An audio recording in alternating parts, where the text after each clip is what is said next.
May I come in, sir? Yes, please. Good afternoon, sir. Good afternoon. Good Please afternoon, take a sir. seat. Good afternoon, sir. You are Mr. Sanket Waghe, Yes, sir. right? Sir, I have one request. Yes. I just had an ear infection, so my right ear is almost blocked. Okay. So, sir, while asking the questions, I will request you to please be a louder and clear so that I can get it. Fine. We'll try to do that. I request members to take care of that. Okay. So you're Mr. Sanket. Yes, sir. Sanket, I think you have noticed that your chair is at a safe distance. We have kept your chair at around 12 feet from anybody in this room. Yes, sir. Idea is that you should feel safe, right? And also you can safely remove your mask, considering that you're at a safe distance, and then you can have a vibrant conversation, right? Yes, sir. Please do. Thank you, sir. Comfortable? Yes, sir. Fine then, Mr. Sanket, I want you to introduce yourself to board members. Sir, my name is Sanket Balwant Waghe. I hail from the Wardha district of Maharashtra. I have completed my Masters in Physics in 2018 from Nagpur University. Since then, I have been preparing for UPSC Civil Services examination. For last 1 year, I have been also working as a part-time teacher in Pune. My hobbies include reading and discussing Indian spiritual books along with debating and teaching. And this is my second attempt. My optional is Political Science and International Relations. And this is my first personality test. So I am an enthusiastic person who is always ready to learn new things and modify my personality accordingly. Well, Sanket, you mentioned that your graduation and in fact post-graduation as well is in sciences, right? Yes, sir. You did your Masters in Physics. Yes, sir. So, if you carry this master's degree in physics, then why you appeared in the examination with political science and not physics?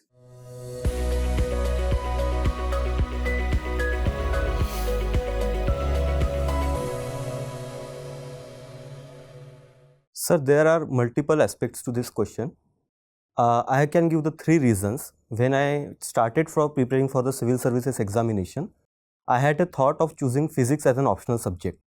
But with some pragmatic guidance of my seniors, they told me that political science will be a better scoring subject and the material related to the political science is available in the market as well.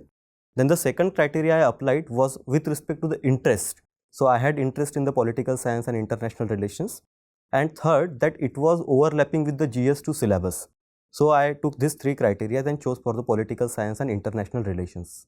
But considering that you are a physics postgraduate and you mentioned that you have this interest in spirituality, my understanding so far of sciences is that sciences are supposed to be rational, supposed to be ruthless when it comes to things accepting which are not directly verifiable and repeatedly verifiable by sciences.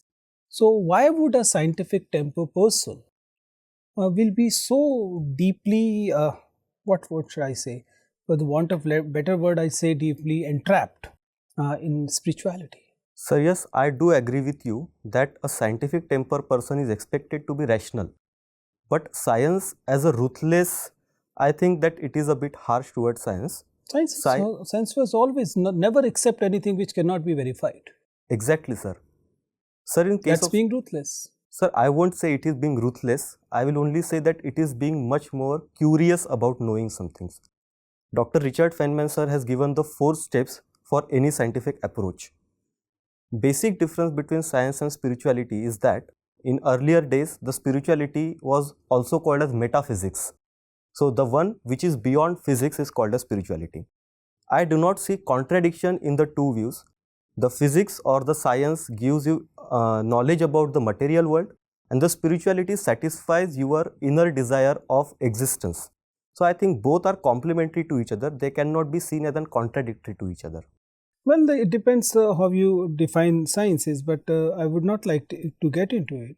But since you studied and you mentioned scientific temper, I'm sure you must have read T.S. School, The Structure of Scientific Revolutions. Yes, sir. Tell me something about what is paradigm shift when we talk about scientific inquiry. Sir, I have read about it, but exactly I am not able to recollect it. No problem. Just forget if you are not able to recollect. You are coming from Maharashtra, Yes, right? sir. Do you believe that we are all see in terms of number and cases that COVID has in disproportionately affected Maharashtra? But how heavy is the impact on economy? What is your understanding? Will it has it affected economy of Maharashtra in such a way that it is difficult to come back, or you believe that it is a momentary thing that is there and now economy of Maharashtra will be as vibrant as it was earlier? Sir, I think that it is a momentary shift. It is a momentary decline in the Maharashtra's economy. In the first COVID wave, there was a stringent lockdown in whole of the country and as in the Maharashtra also. So it has dragged the Maharashtra's economy to certain extent. But with respect to the second wave was much more deeply penetrated in the rural areas. And the restrictions in the urban centers of Maharashtra, which are the boosters of the economy of the state, were comparatively weak or comparatively loose restrictions were there. So the second wave has not that great economic impact in comparison to first wave. Secondly, yes, Maharashtra's vibrant economy will get on the track soon.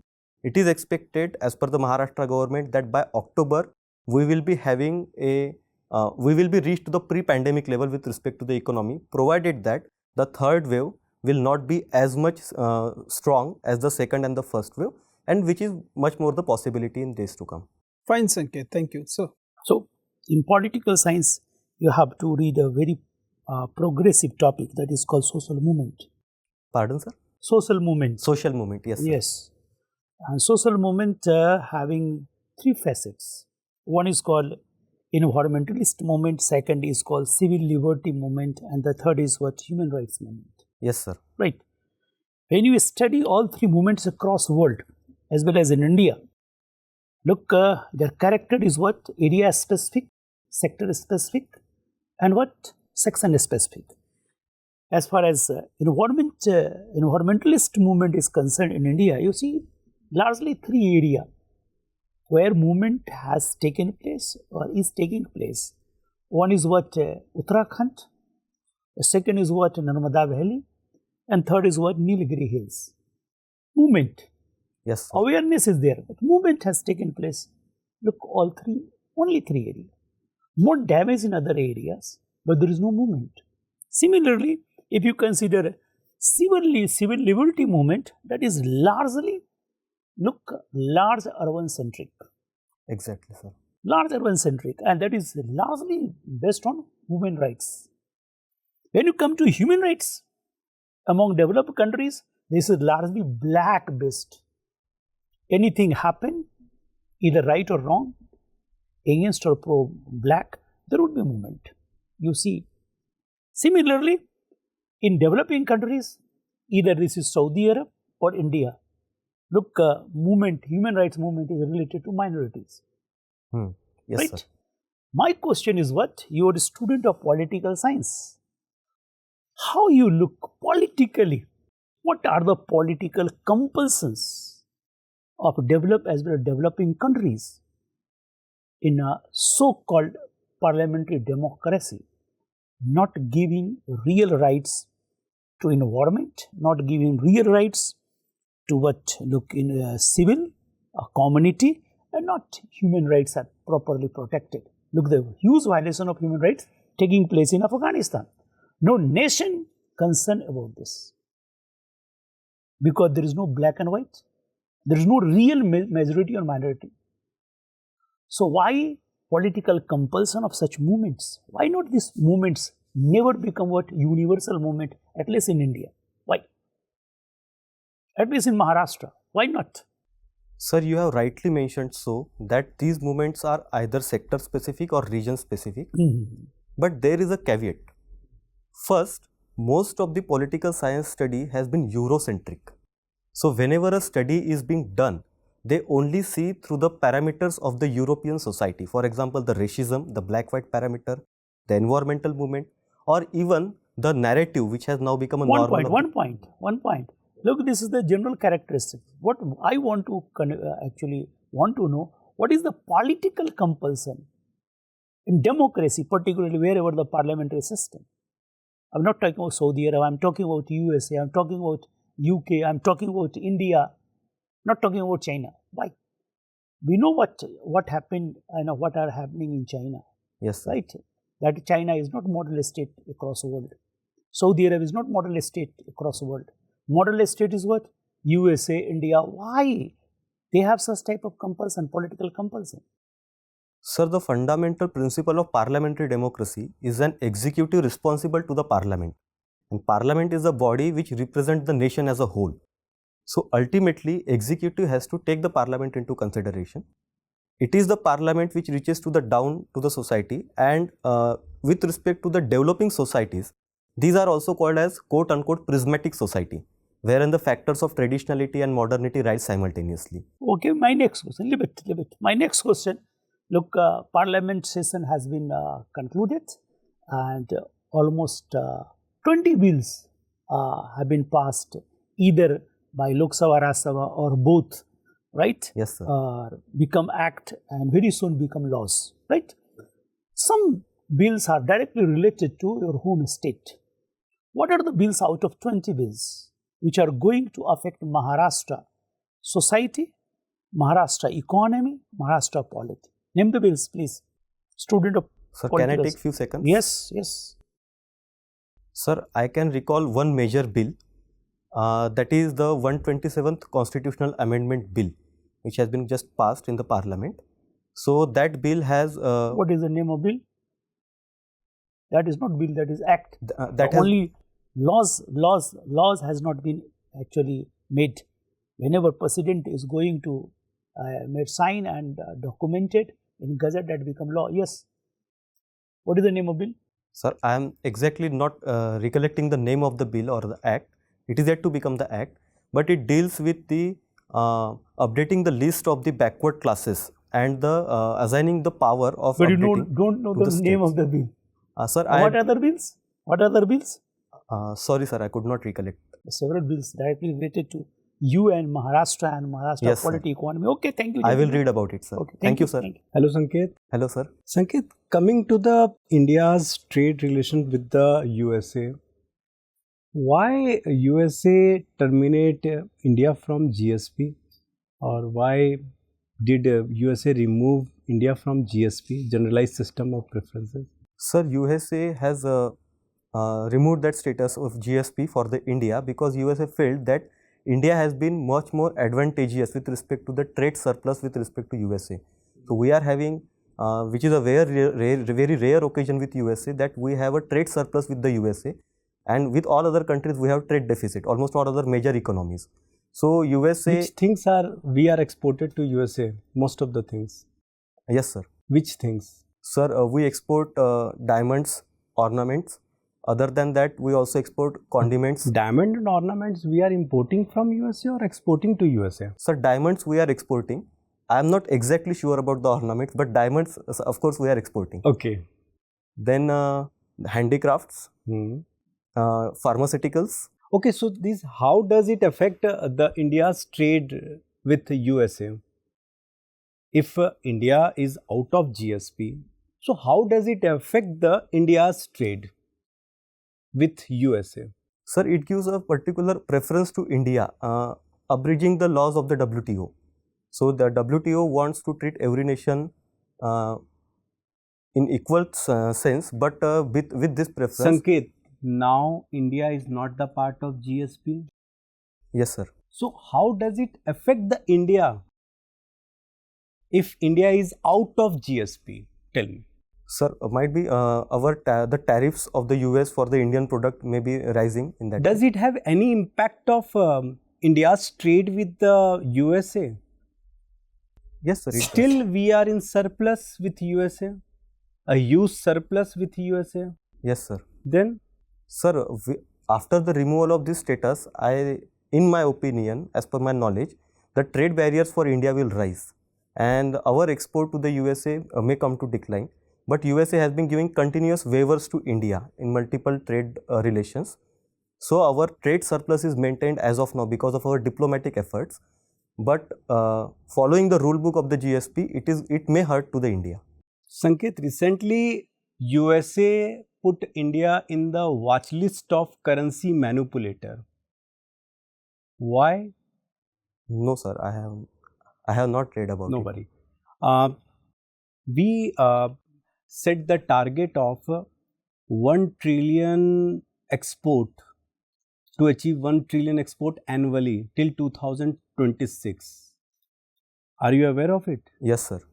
In FTP 2014-19, we set the target to achieve $900 billion annually. Don't you think again we set the target which is very high or which is very ambitious?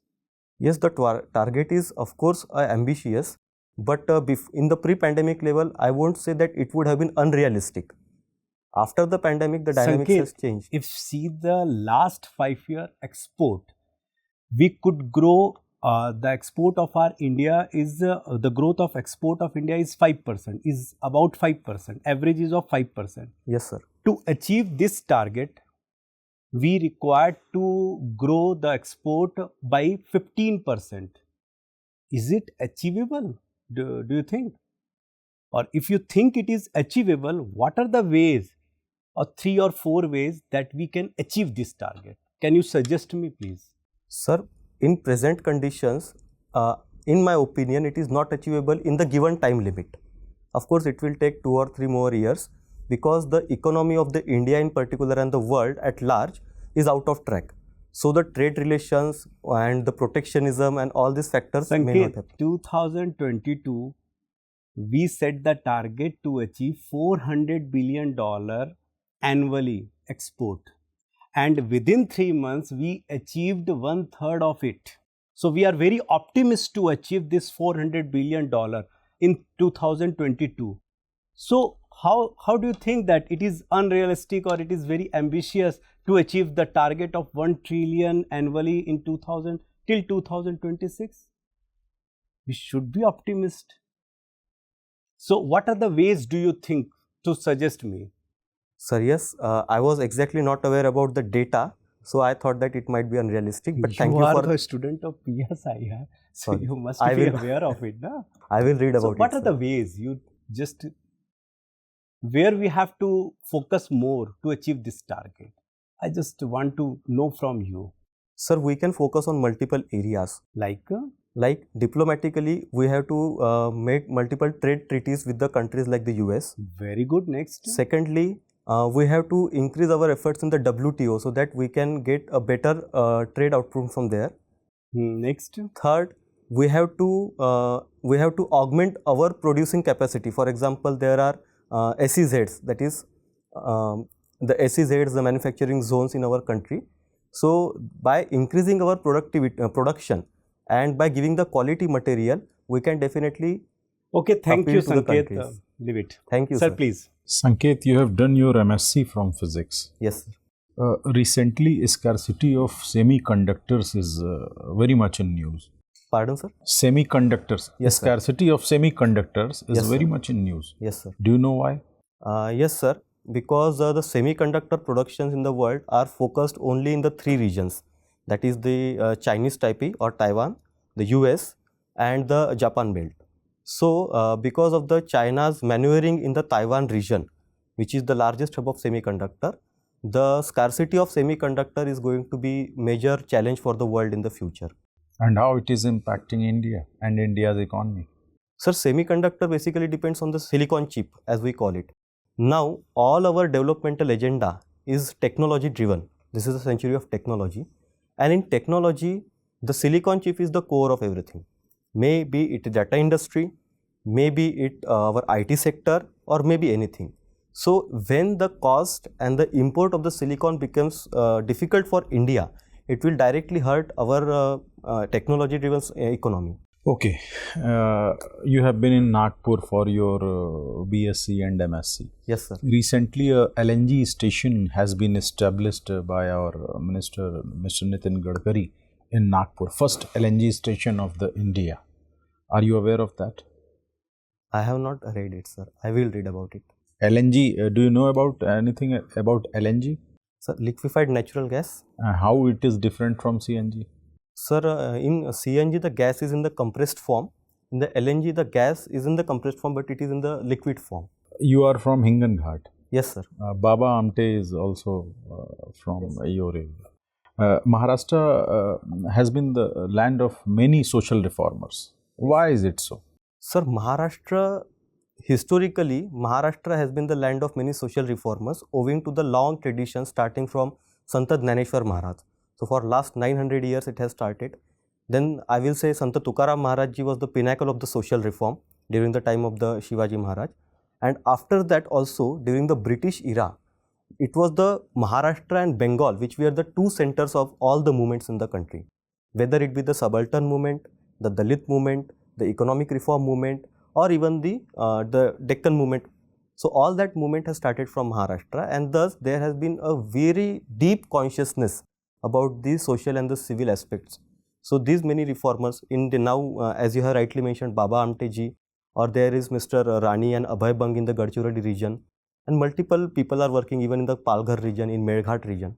Okay, give any 3 reasons on the basis of which we can consider you for the civil services. Sir, civil servant requires flexibility. In my opinion, I know that I don't know much things and I am always ready to learn the new things. So as per the requirement of the time and circumstances, I am always ready to adopt my personality in that aspect. Second, civil servant must have integrity and commitment to the service. Okay. So that is, I think, in my opinion, I am perfectly fit for that. And third, civil servant must be objective in his approach and rational, so that a realistic result can be achieved. And I feel, in my opinion, that I am up with that qualities, that traits. Okay, thank you, Sanket. Thank you, sir. Sir. Sanket, Yes, sir. Sanket, you mentioned that you is a person who take interest into reading spiritual books, Yes, sir. right? So, what kind of the books you are into? Sir, I read books, multiple publication books, for All example. right, I understand. So, if I do make a statement here in India, if you happens to be the spiritualist, you'll land up and to be called as a godman. And when you happens to be following scientific temper and all that, so you being called as a rationalist, and you get and you end up get killed. Your observation. My observation is exactly opposite, sir. My example is Narendra Dabholkar from Maharashtra. Yes, sir. Your observation now. Sir, I can quote hundreds of social reformers who have claimed to be from the spiritual background, who has reformed India now and then, and they are well respected in our country. The father of our nation, Mahatma Gandhi ji, claimed himself to be a spiritual person. And I can also recall Mahadev Govind Ranade ji, who was also a crusader, but he was not killed. I can also recall Dr. Baba Saheb Ambedkar ji, who was also a crusader, but who was not killed. There are certain exceptions, but exceptions does not define the panorama of our country. I understand. A person who has been graduated from Nagpur University. Yes, sir.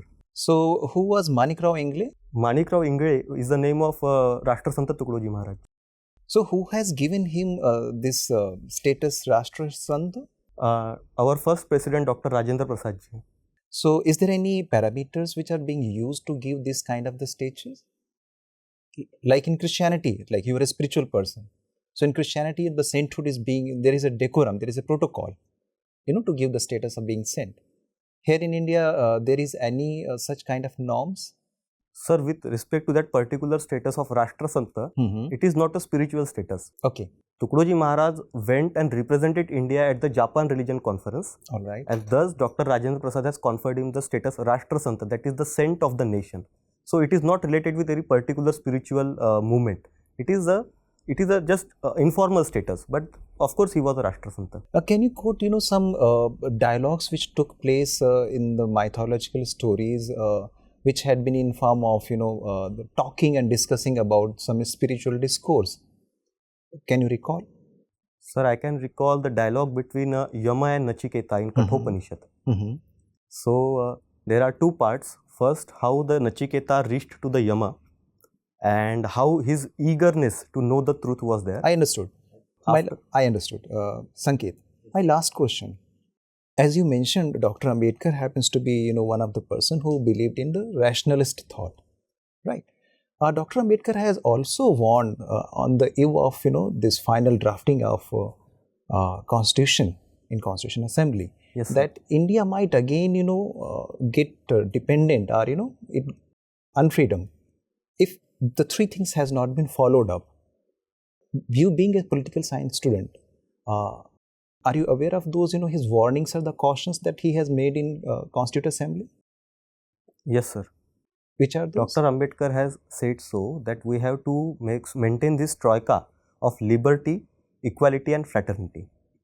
I understand, but within those, he has made certain three other features, like, he had made, caution against the hero worship. Yes, sir. I have heard about that he said that hero worship in the religion can be way to the salvation, but in politics, hero worship is of course a way to disaster. That is what he said. The other second two, caution, right? Yes, very, very much right. Go on. sir, the other two, I'm not exactly getting, but if you give me the hint.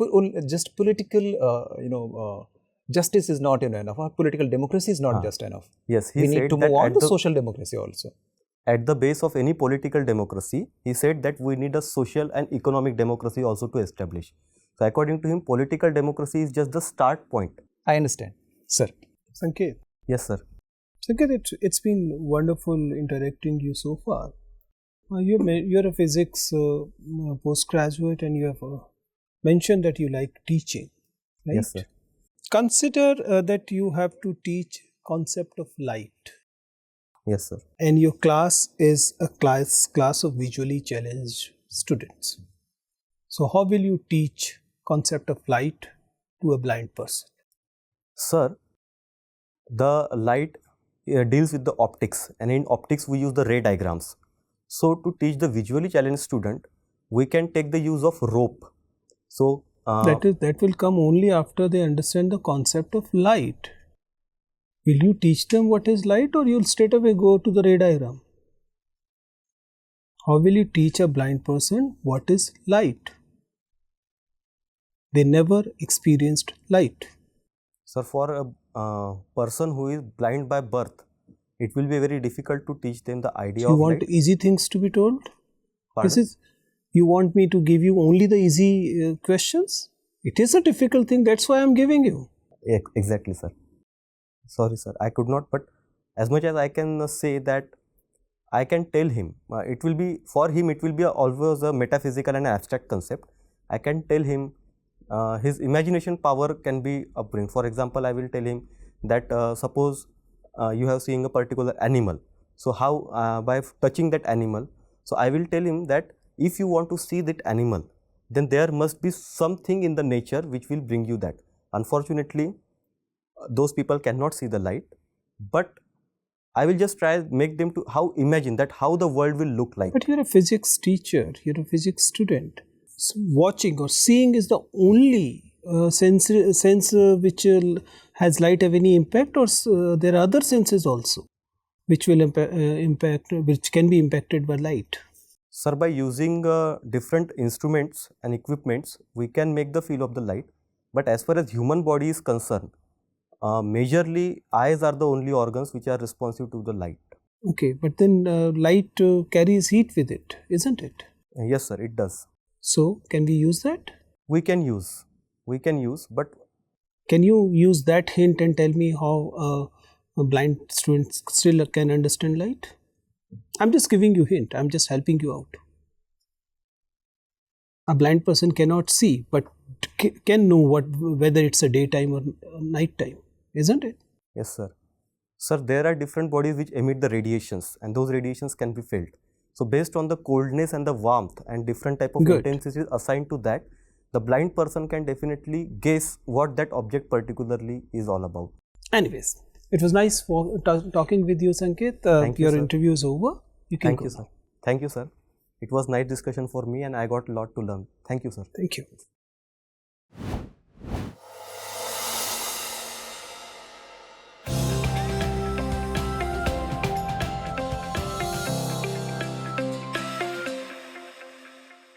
Take a seat, Sanket. Sanket, will it be your first interview there? Yes, sir. First. And what is your take? You believe that everything was fine, or there are areas you believe you need to improve? Yes, sir. I believe that I need to improve in the area of economics and my political science optional. Also, I believe that I could have answered some questions better. Somewhere I felt that my elaborations were quite longer. So I need to be more precise. See, a good communicator actually realizes that how much is the thirst of the listener, right? Yes. That is these are signs of a good communicator, and you are able to you yourself observe it, means that you realized that at a few places the board members were getting, after a while they were getting uneasy. Yes, sir. That is, it is going in a longer way, right? Yes, sir. So you rightly said that there are areas where you can be more crisp, and a little shorter answers will give you two benefits. One, the board members will be happy because their thirst is already quenched, and then you will have additional time, and that time you will be utilizing in the further discussion, and will be able to showcase your personality even better, right? Yes. So obviously this aspect is your observation is right. See, Sanket, you are going to be interesting candidate for a variety of reasons. You're coming from a area where not many candidates are coming. But that is one area. Yes, sir. You're a person coming from a section of society which is not really hugely represented. Is not right. There are not many people coming from your kind of a socio-economic background into this level of interview, right? Yes. So that is obviously be another plus for you. There is a struggle, there is a hard work that has gone into you reaching this level, and it reflects well in your personality. So that is another positive to take away, right? So it will make overall you a very interesting candidate for board, right? Then in general your personality is good, your entry is good, your sitting posture is good, your voice level is definitely very, very good, both in terms of speed as well as in terms of volume. So that makes you pleasant to hear, right? Pleasant to get engaged with. So that is also good. There are two small issues, not really small, but there are two issues with your communication. One issue is where our advice is on, obviously you already know it. It has to do with your vigorous hand movement, right? You have huge hand movement, right? Any communication expert will tell you that why somebody get into moving hands while speaking. Why? Because the person himself or herself believe that his or her verbal communication is not enough. So the person tried to supplement the effectiveness by movement of hands, right? So which effectively means you are conceding that you are not good enough in verbal communication, which is not right. You are wonderful in your verbal communication, right? So in case you are able to curve your hand movement, it will become more effective and more confident. Why? Because otherwise it appears that you have to supplement it by hand movement, right? So my advice will be that curb your hand movement if you can. If you are able to do it, it will be very good. But it should not make you stiff, right? It should be relaxed. Yes. This is one thing. Second is eye contact. That is not your mistake. That is something you have been advised. Unfortunately, wrongly advised. You are advised that you have to keep everybody engaged by eye contact.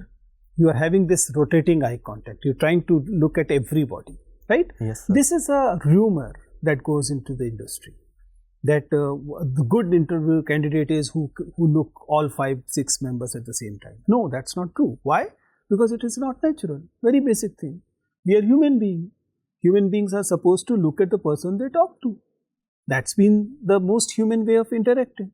That is the most relaxed way of interacting, right? Yes, sir. Also, it's not purposeless. There is a purpose to it. And purpose is, if I'm talking to you, the information is going through words. But trust building is happening on the basis of eyes. If I say the same thing looking there, I will not have your trust. You're getting my point? Yes, sir. Therefore, look at the person you're talking to. That is the most comfortable, most relaxed, most human, most natural way. A few glances here and there will not hurt, but primarily you have to look at the person you are talking to. Got my point? Yes, sir. These things on communication. There's one more thing on verbal communication. It has to do with the tone. Please understand that you and the board members are not interacting in a classroom where you are a teacher and they are the student. They are not. You are having an interaction which is formal interaction and is an interaction which is not equal interaction. Right? It's an interaction where the board members, unfortunately it is not a most democratic way, but board members are considered a pedestal higher and the candidate a pedestal lower, right? Unfortunately that is truth, right?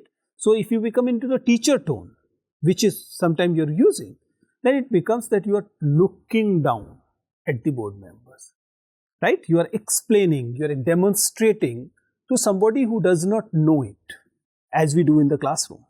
We teach in the classroom, so we consider we know it and students do not. So what we try and demonstrate them, we try and explain them. You don't have to do this. Why? Because it is not a classroom and you are not a teacher.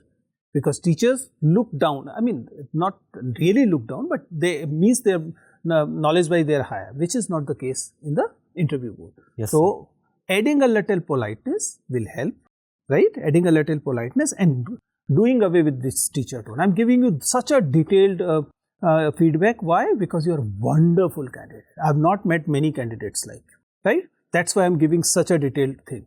If you can adjust these things, knowledge wise you are wonderful. You hardly need any suggestion on the knowledge front, right?